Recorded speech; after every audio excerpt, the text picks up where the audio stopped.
Have you ever stopped to wonder, really wonder why, despite all the hours, effort, and discipline you've poured into becoming a better person, the gnawing sense of incompleteness never truly leaves you?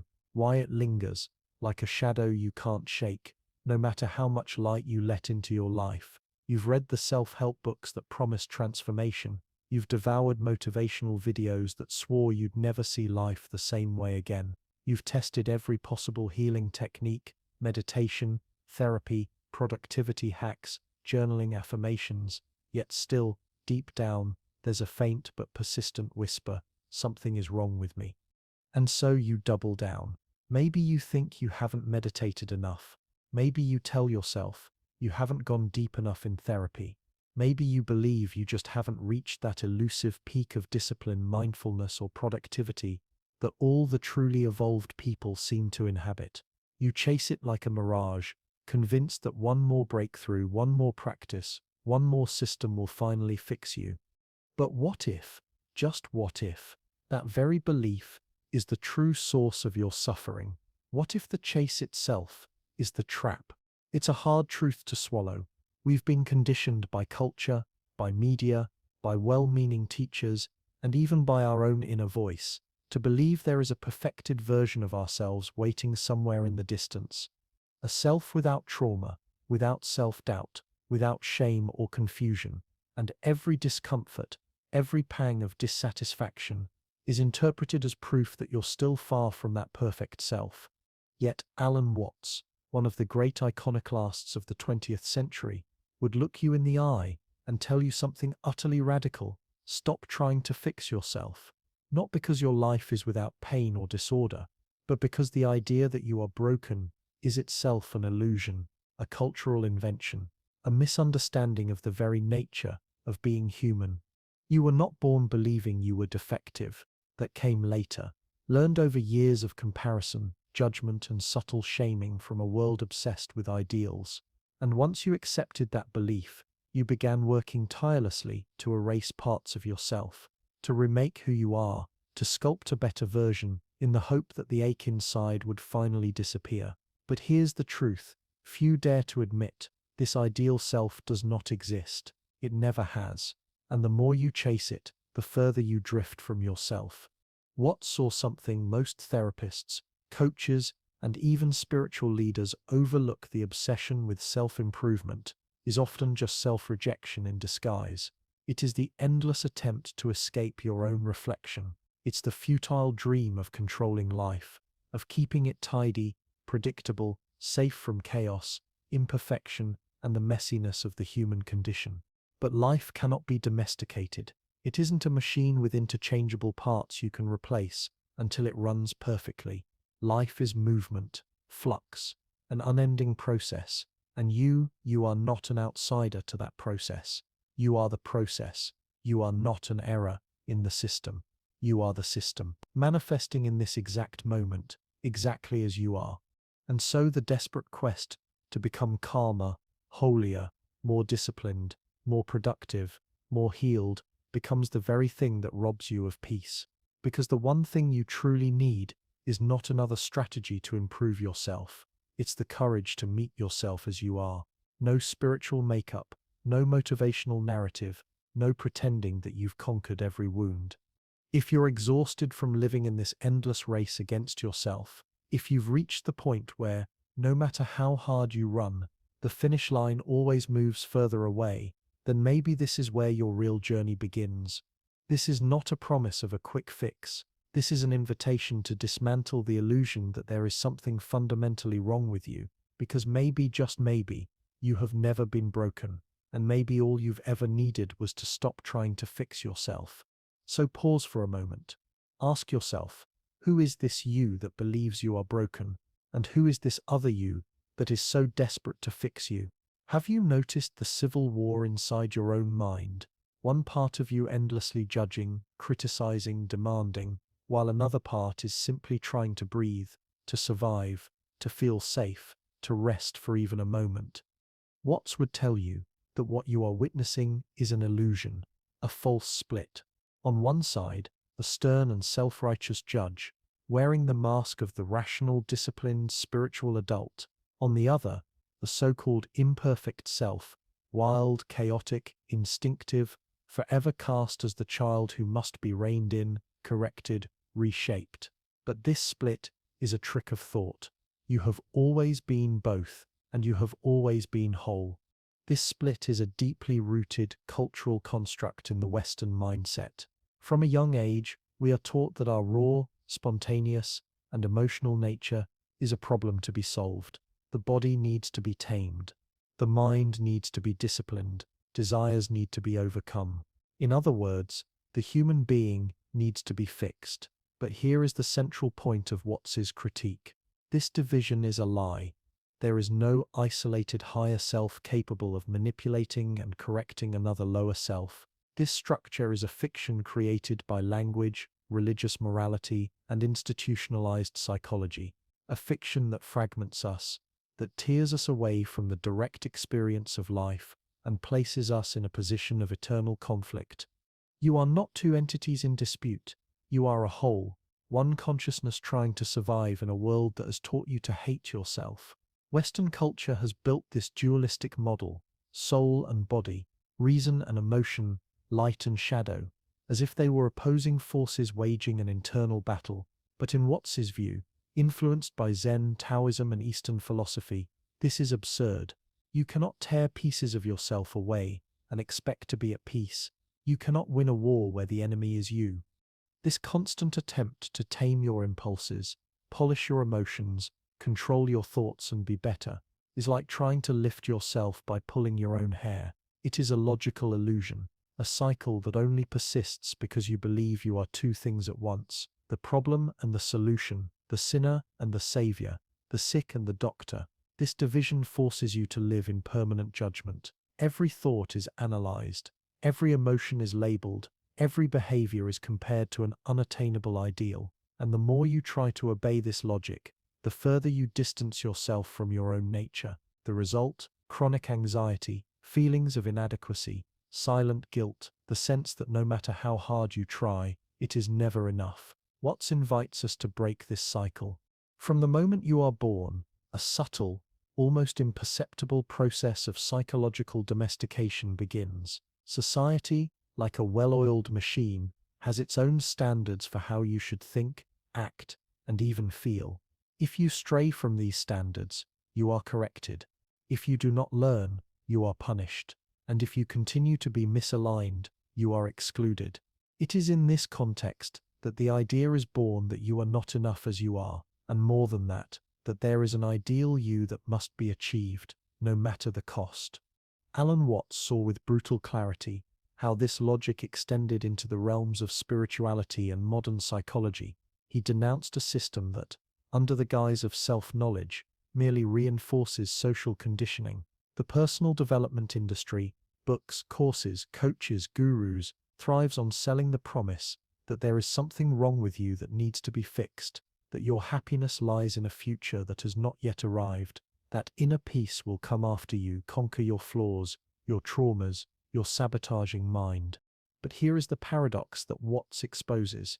The attempt to become a better person is based on the premise that you are broken, and this belief is the root of suffering. The more you try to change yourself to reach an ideal, the more you reinforce the idea that you are unworthy of the now, and thus, the cycle of dissatisfaction is established.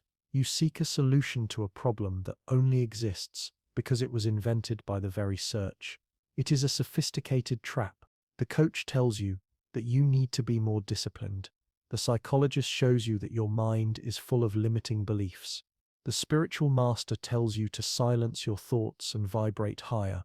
And what all of this communicates, at its core, is that your current condition is unacceptable, that something in you needs to be adjusted, that your present experience, with all its pain, anger, fear, or confusion, is a mistake to be corrected. The problem is that you believe it. You internalize this narrative as if it were true, and you start to live in pursuit of an ideal self that never arrives. You compare yourself to influencers who always seem happy, calm, and balanced. You become frustrated because you still feel anxiety, still get irritated, still fail, and without realizing it, you turn personal growth into yet another form of self-loathing. Watts warns us that even spiritual practices, when misunderstood, can become traps. When you meditate to get rid of thoughts, you are trying to exclude a part of yourself. When you do yoga to control the mind, you are feeding the same neurotic desire for dominance.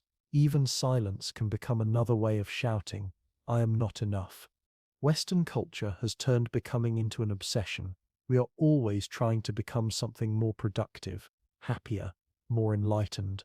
But as Watts taught, real transformation is not a project to be executed. It is a natural consequence of acceptance. And this brings us to a breaking point.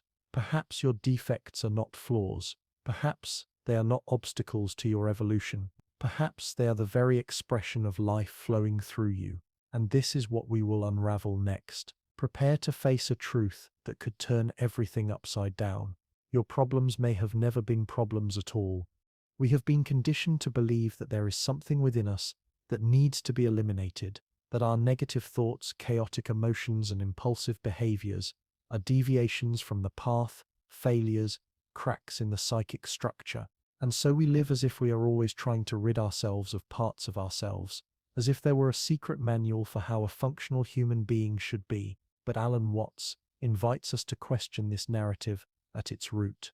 What if those parts we reject, which we consider sick, are actually legitimate expressions of life itself?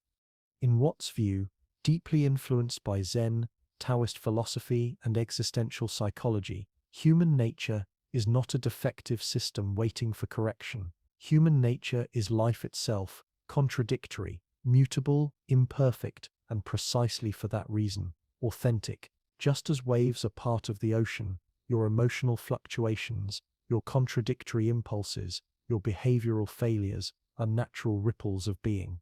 They are parts of the whole, not distortions to be eliminated. You don't see a river and try to rip out its curves. You don't look at a crooked tree and say it is wrong. You don't blame a cloud for changing shape.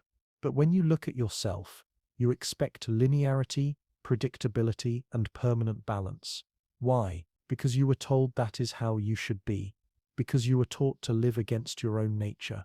Watts asserted that suffering does not come from difficult emotions themselves, but from the desperate attempt to resist them.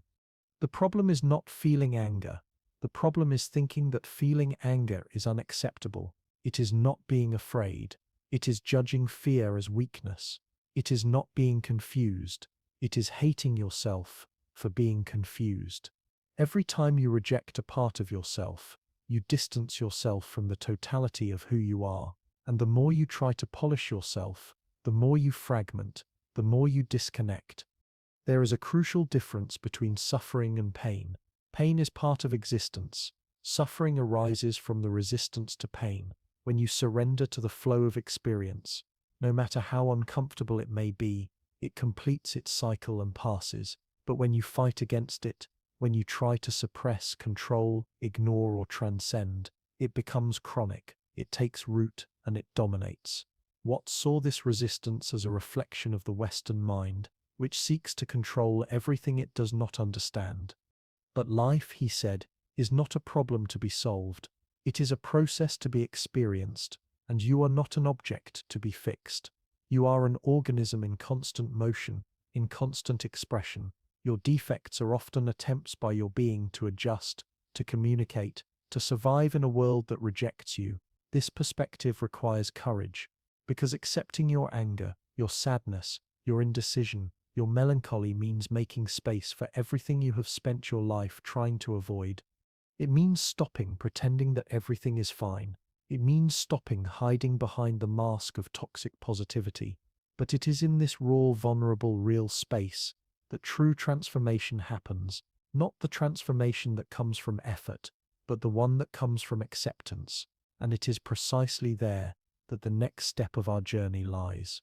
How, according to Watts, true transformation can only happen when you stop trying to change, when you surrender, when you abandon the search and allow life to simply happen through you, without filters, without masks, without judgments. In the next part, we will dive into this paradox, how the deepest change happens precisely when you give up trying to change, and why accepting yourself wholly is the most revolutionary gesture you can make.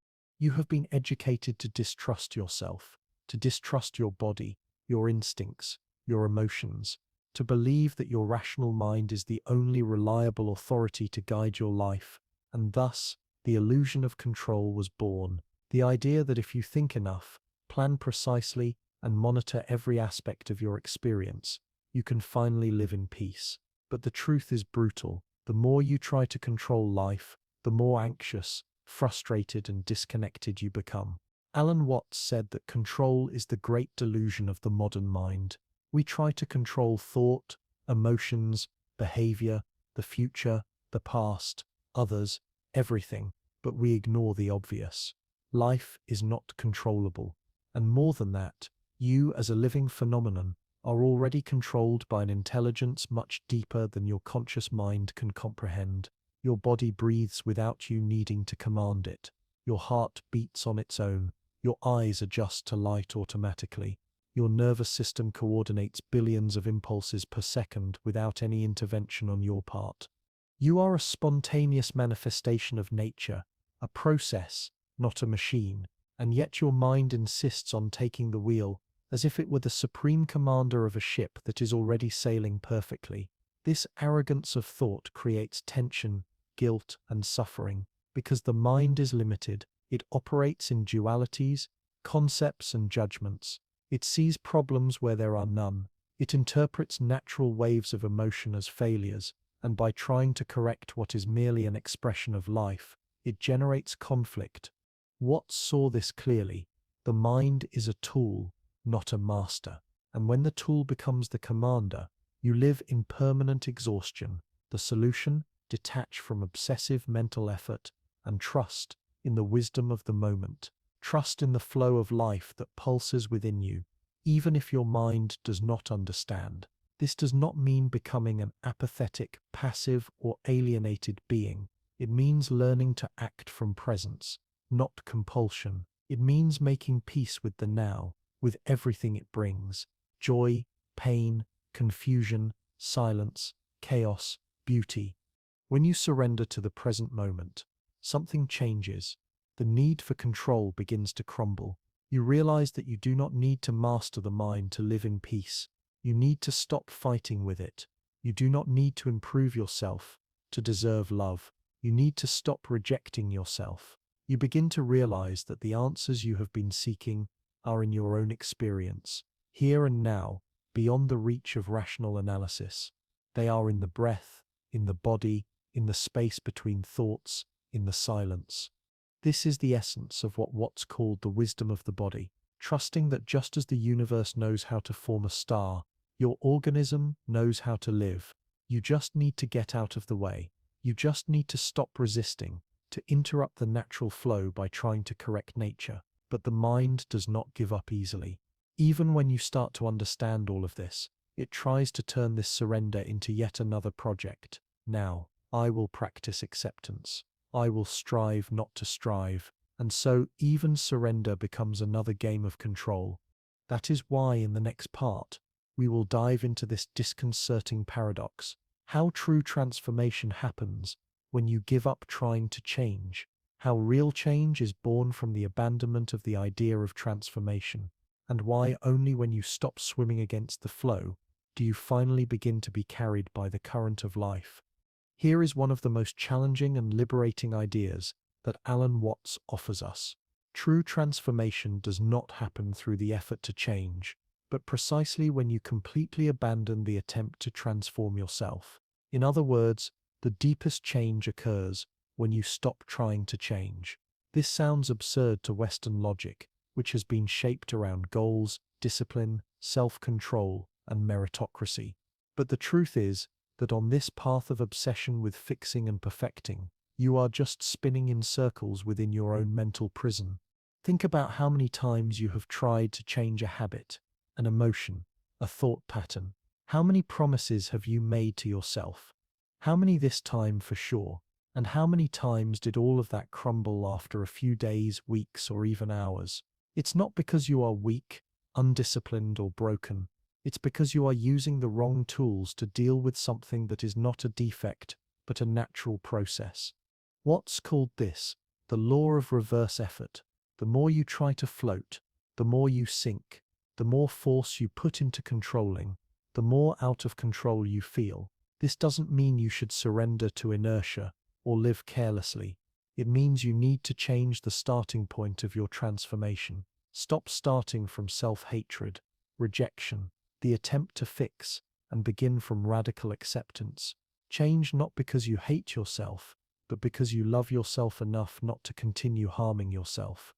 The attempt to change based on judgment and denial is like trying to put out a fire with gasoline. You create more tension, more resistance, more guilt, and that guilt throws you back into the cycle of self-criticism.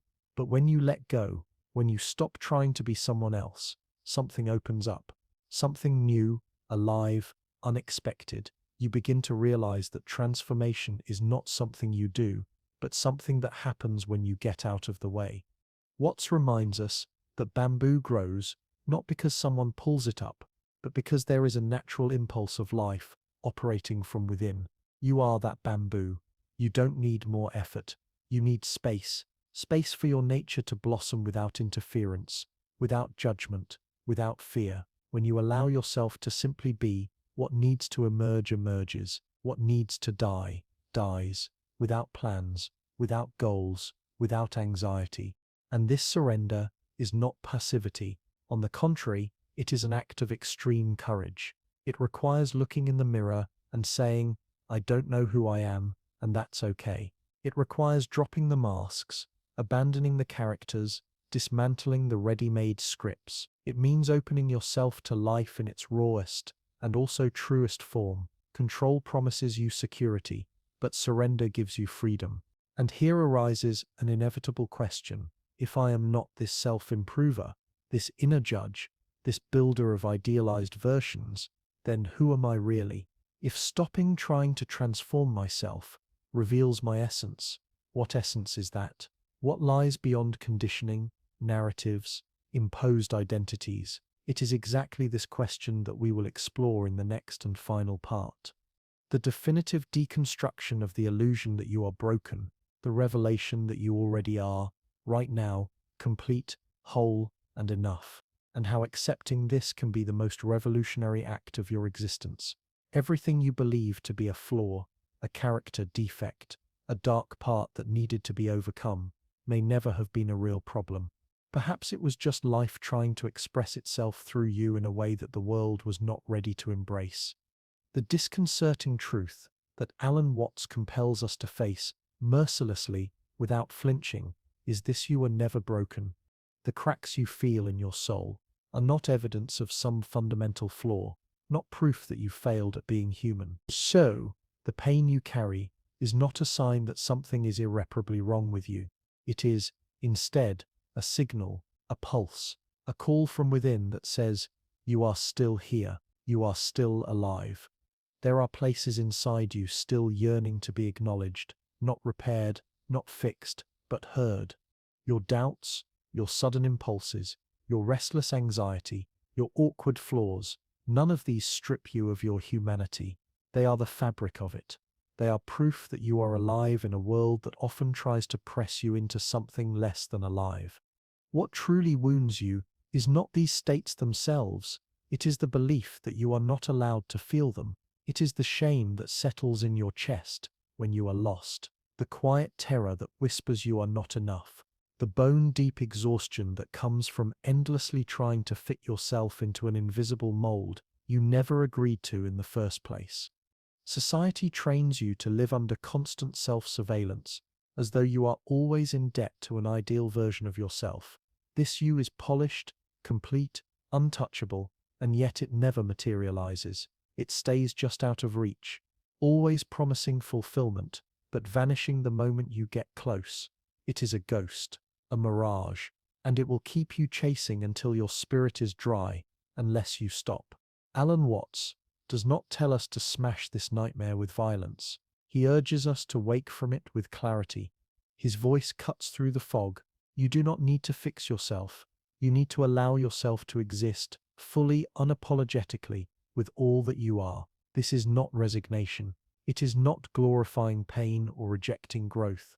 It is, in truth, the very root of growth, because real evolution begins not when you finally become better, but when you stop resisting what already is.